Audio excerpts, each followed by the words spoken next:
ओम नीलांजनम समाभास रविपुत्रम यमाग्रजम छायामातर्न संभूतम तम नमामि शनिश्चरम्। नमस्कार, स्वागत है आपका आचार्य वाणी में। मैं आचार्य हिकमत आपके साथ हूँ और ये हमारा चैनल आचार्य वाणी लगातार आपके साथ जुड़ा रहता है और नित्य प्रति बहुत सारे विभिन्न ज्योतिष के योगों के ऊपर हम अपने मत आपके समक्ष रखते हैं। आज का विषय हमारा जो है शनि।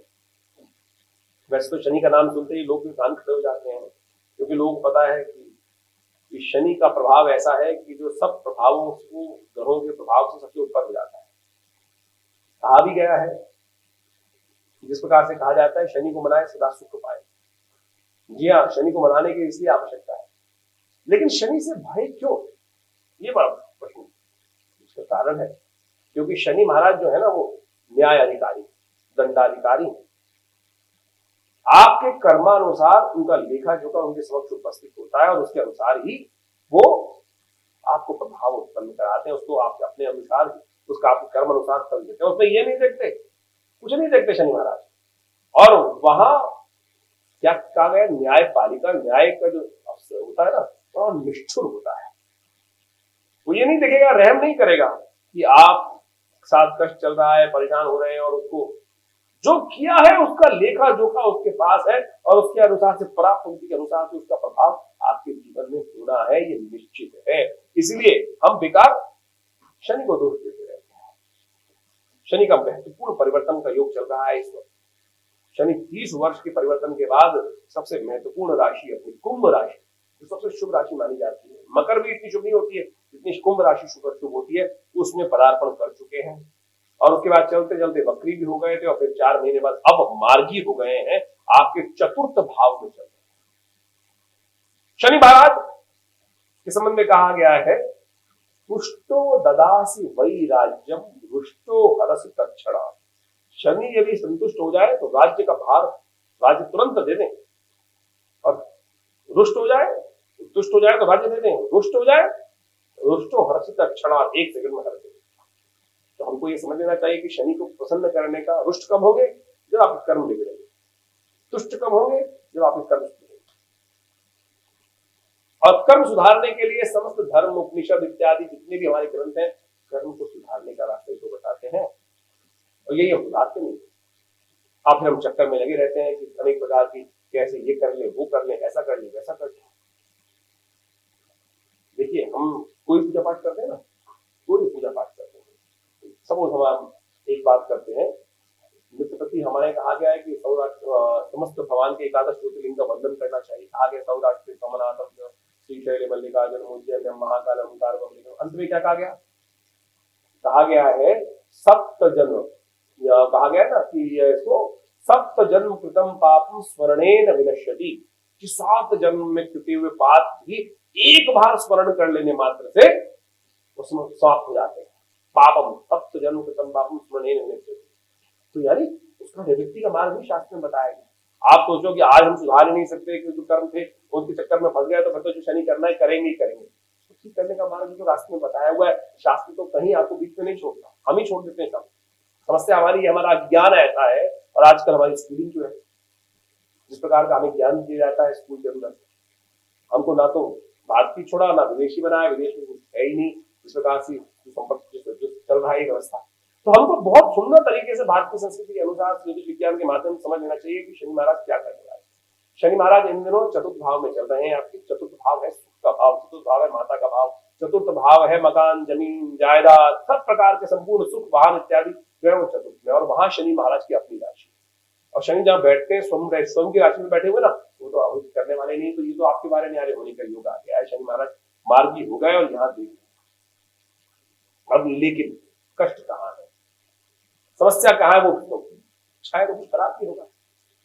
शनि महाराज का बैठना तो बहुत शुभ है, और इसी कारण से हम आपको बता रहे हैं कि इन सुख, आपके सुख भाव में आ गया, माता वाले भाव में आ गया आपकी, तो और ये आपके लिए बड़ा सुंदर योग बना दिया इसने। तो ये आपके लिए बड़ा सुंदर योग है, तो सुख भी देने के योग बनेंगे, जमीन जायदाद से भी लाभ होने के योग बनेंगे, कोई जो कई प्रकार के सुख आने के योग बन जाएंगे, नया वाहन, नए प्रकार के सुख, सब बहुत बहुत कुछ नया देने के योग अब मार्गी होकर बनाने के योग बना रहे हैं। समस्या ये है कि शनि की दृष्टि जहां पड़ रही है वो कष्ट देने के भाव बनाने वाली है। वो समझिए शनि की दृष्टि, शनि नहीं खराब करता, शनि की दृष्टि खराब करती। गणेश जी की गर्दन नहीं छोड़ी, गणेश जी की गर्दन नहीं छोड़ी शनि की दृष्टि ने।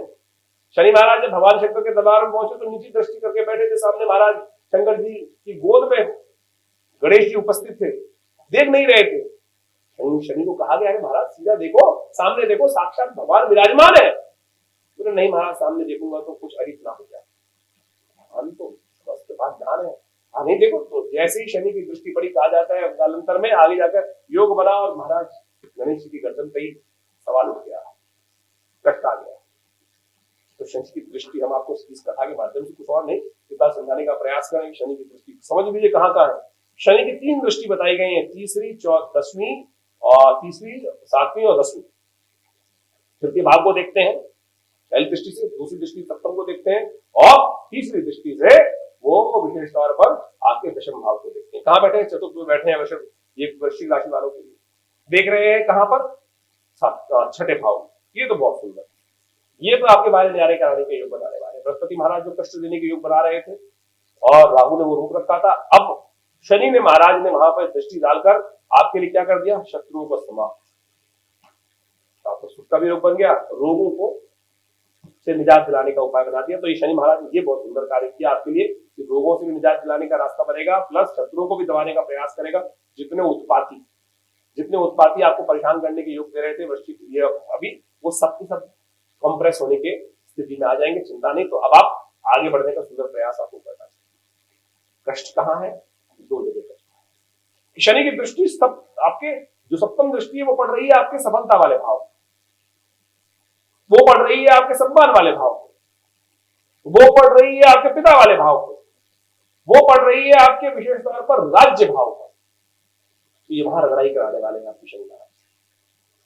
प्रमोशन बहुत विघ्न से उपस्थित कराने वाले हैं, रगड़ाएंगे, नहीं देंगे सफलता, नहीं देने वाले में फल दिखाई दे रहा, पकी नहीं, पकेगा ही नहीं, अरे मेहनत हो गई, सब कुछ हो गया, वो रगड़ाई कराने वाले बहुत बुरी तरीके से। समय के अनुसार से लाभ देने के योग को बनेंगे, उसको भी उपाय बताएंगे, चिंता मत कीजिए कैसे ठीक करना। अगली दृष्टि पड़ रही है शनि की महाराज विशेष तौर पर, समझ लीजिए कि कहां पर? शनि के आपके लग्न पर। अब जब सप्तम दृष्टि जहां पड़ रही है वहां राशि कौन सी पड़ी? ये भी बड़ा महत्वपूर्ण। वहां पड़ रही है सिंह राशि। सिंह राशि किसकी है? सूर्य की राशि। सूर्य शत्रु है महाराज, और वहां पर वो रगड़ नहीं होगा। उसके बाद लग्न पर दृष्टि पड़ रही है, वहां दशम दृष्टि जो है वो पड़ रही है, वहां है मंगल की राशि। तो ये मंगल भी जब शत्रु है, वो भी शनि मंगल का टकराव होने के योग बनने वाले 17 नवंबर से।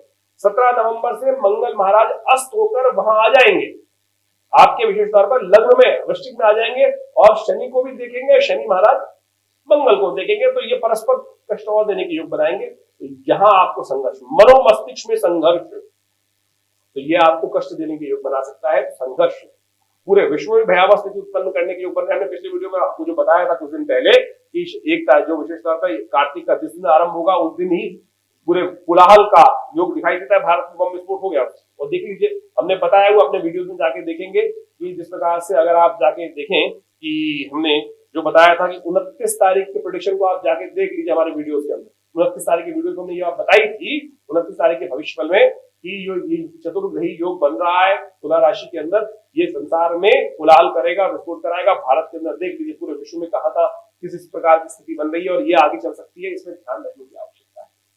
तो ज्योतिष प्रत्यक्ष है, इस बात का ध्यान रखने का प्रयास है। तो ये जो शनि का योगा योग चल रहा है, शनि की दृष्टि लग्न पर पड़ेगी, ये आपके व्यक्तित्व को परेशान करने की योग देगी। तो ऐसे में बहुत महत्वपूर्ण है कि आप इन सबको सजग रूप से उपाय करने का प्रयास कीजिएगा। शनि ना तो सुधरने वाले हैं नग पहनने से, ना सुधरने वाले हैं आपके टोटकों से जो आप दुनिया में करते आते हो। ले तेल पे तेल, तेल पे तेल, तेल पे तेल, शनि पे जाके चढ़ा के आ रहे हो। क्या कर रहे हो भाई? दुकान खोल के बैठ रहे हैं लोग शनि के बाजारों में, मंदिर बनाते। कहां लिखा है शास्त्र में? सनातनी हो आप, सनातन पद्धति के अनुसार से पंचदेव उपासना की बात की गई है। कहां है वहां शनि के मंदिर की बात? ये व्यवसायिक दृष्टिकोण से आज दुकान खोल के बैठ गए और लिख पे तेल चढ़ाए जा रहे हैं। क्या रहे हैं आप? और फिर आप कहते रहे महाराज तो शनि मंदिर जाते हो, शनि मंदिर और शनि को रुष्ट करते हो भाई। शनि को पाप का भागी बना रहे हो आप। शनि स्वयं पाप के भागी बन रहे हैं कि पंचदेव उपासना। पंच सैद्धांतिक दृष्टिकोण से आप समझे, सैद्धांतिक दृष्टिकोण से कहां कहा गया कि शनि के मंदिर पे कोई इस प्रकार से आप करने का प्रयास करें? शास्त्र में तो कहीं नहीं आता, ना तो किसी पुराण में कथा आती इस प्रकार की, ना किसी उपनिषद में कथा आती इस प्रकार की। जो आप ये प्रपंच आज दुनिया में लोग खोल के बैठ गए हैं, कोई बकरी की दाढ़ी लगा के बैठ गया है, कोई कुछ और करके बैठ गया है, और दुकान पे लेके काले कपड़े पहनकर जो आज स्थिति बना रखी है उसको हमको समझना चाहिए। कैसे ठीक होगा शनि महाराज? इस बात को आपको ठीक करना चाहिए। शनि क्या है? शनि दंडाधिकारी है, आपके कर्मानुसार फल देने वाले हैं। और समझ लीजिए, अगर आपके कर्म इस समय में, मैंने आपको जो कथा अभी सुनाई थी, सप्त जन्म कृतम पापम स्मरणेन विनश्यति, अरे सब जन्म कृतों को शांत कर लो, कोई दिक्कत नहीं। पूर्व जो रात गई बात की, जो पहले किया उसको ठीक करके भगवान शंकर के एक मंदिर में जाकर स्तोत्र पाठ कर लो। ऐसे भगवती दुर्गा के स्तोत्र हैं, हर देवता के ऐसे स्तोत्र हैं जिसमें ध्यान के द्वारा बहुत सारी चीजों को निवृत्त कर सकते हो, जीरो कर सकते हो। और उसको कोई सरेंडर चाहिए, एक बार सरेंडर चाहिए, और देखिएगा पूर्वकृत कर्म निष्फल हो जाएंगे। निष्फल पापकृत कर्म निष्फल हो सकते हैं। अब इसको ठीक करने का प्रयास सोच लीजिए। हमने तो ऑफ द ट्रैक बोल दिए, लेकिन इसको ठीक करने का प्रयास आपको करना चाहिए। कैसे ठीक करेंगे इस सब चीज को? उसको ठीक करने का तरीका भी बहुत सुंदर तरीके। मंगल का दुष्प्रभाव मंगलवार 17 नवंबर से आरंभ होने वाला, और 1.5 महीने तक यहाँ रहेगा। करीब करीब 28 दिसंबर तक शायद हमको याद पड़ता है कि मंगल का यहाँ प्रभाव रहेगा, शनि मंगल का टकराव रहेगा। ये भयावह स्थिति उत्पन्न करता है। 18 महीने का तो बहुत लंबा चक्र है, वो तो आपको समय समय बताते रहेंगे। पहले इनको 1.5 महीने तो ठीक कर लो, नहीं तो शनि महाराज की दृष्टि जो आपके सप्तम दृष्टि पड़ रही है वो कमर को भी खराब करेगी। अगर हल्के से आप प्राकृतिक रहोगे तो कष्ट योग अपने आप प्राकृतिक रखने का प्रयास करेंगे तो विशेष तौर पर कष्ट देने का, सम्मान पे कष्ट देने का योग बना सकता है। आपके व्यक्तित्व को अंदर लोग आपके ऊपर शक करने की स्थिति बना सकते हैं, जिसको ठीक करने का प्रयास आपको किया जाना चाहिए। हमें दिखाई देता है कि ऐसे में जब 17 नवंबर से ग्रहों का योगा योग शुरू होगा, मंगल अस्त होकर जो प्रभाव उत्पन्न करेंगे पूरे विश्व में तो भयावह स्थिति दिखाई दे रही है। लेकिन आप अपने आप को ठीक करने का प्रयास करें। ऐसे में आप नित्यपति हनुमान जी का स्तवन, नित्यपति हनुमान जी का पाठ, हनुमान चालीसा का पाठ कर लीजिए। और एक दिव्य स्तोत्र है जो शनि स्तोत्र कहा जाता है, जो दशरथ जी महाराज ने शनि की वंदना करी थी। आकाश मार्ग में जब देवासुर संग्राम में जाते हुए रास्ते में शनि का दर्शन हुआ। ये ऐसा चमत्कारी दिव्य स्तोत्र है कि जिसका केवल एक बार पाठ कर ले या सुन ले या यज्ञ कर ले, एक बार, सिर्फ एक बार, टाइम नहीं है ना आज आपके पास, 3 मिनट का स्तोत्र है, हमने आपको सुना रहे हैं, उसका पाठ कर लीजिए। चिंता की जरूरत नहीं है, चिंता की बिल्कुल जरूरत नहीं है। शनि आपका अहित नहीं करेगा। सुन लीजिए, कर लीजिए, लाभ होगा निश्चित। नमः कृष्णाय नीलाय श्रीकंठ निभाय च, नमः कालाग्निरूपाय कृतांताय च वै नमः। नमो निर्मांसदेहाय दीर्घमश्रुजटाय च, नमो विशालनेत्राय शुष्कोधर भयाकृते, नमः पुष्करगात्राय स्थूलरोमणे वै नमः। नमो निर्गाय शुष्काय कालं द्रष्ट नमोस्तुते, नमस्ते कोडराक्षाय दुर्निरीक्षाय वै नमः। नमो घोराय रौद्राय भीषणाय कपालिने, नमस्ते सर्वभक्षाय बलिमुख नमोस्तुते, सूर्यपुत्र नमस्तेस्तु भास्करे भयदाय च, अधो दृष्टे नमस्तेस्तु संवर्तक नमोस्तुते, नमो मंदगते तुभ्यं विस्त्रंशाय नमोस्तुते, तपसा दग्धदेहाय नित्यं योगरताय च, नमो नित्यं सुधार्ताय अतृप्ताय च वै नमः। ज्ञानचक्षु नमस्तेस्तु कश्यपात्मजसूनवे, तुष्टो ददासि वै राज्यं हृष्टो हरसि तत्क्षणात्, देवासुर मनुष्याश्च सिद्धि विद्याधरोर्गा, त्वया विलोकिता सर्वे नाशं यान्ति समूलता, प्रसादा कुरु मे देव वराहोऽहम् उपागता, एवं मस्तुत्तदा सरिग्रह राजो महाबला। ये दशरथ के शनि स्तोत्र और इसका ऐसा चमत्कारी प्रभाव है, यदि एक बार नित्यपति इसका श्रवण भी कर ले आप। जी हाँ, कथा का श्रवण करने जाते हैं ना, कथा का पाठ तो नहीं करते आप, कथा का करना पाठ और कथा का श्रवण करना, श्रवण करने का महत्व है। यदि आप जब कर सकते हैं तो बहुत सुंदर बात है, यदि आप इसका श्रवण भी कर लें तो शनि के दुष्प्रभावों से आप अपने आप को बहुत सुंदर तरीके से बचा सकते हैं। तो ये मैंने दिव्य शनि के स्तोत्र को आपके समक्ष रखा है।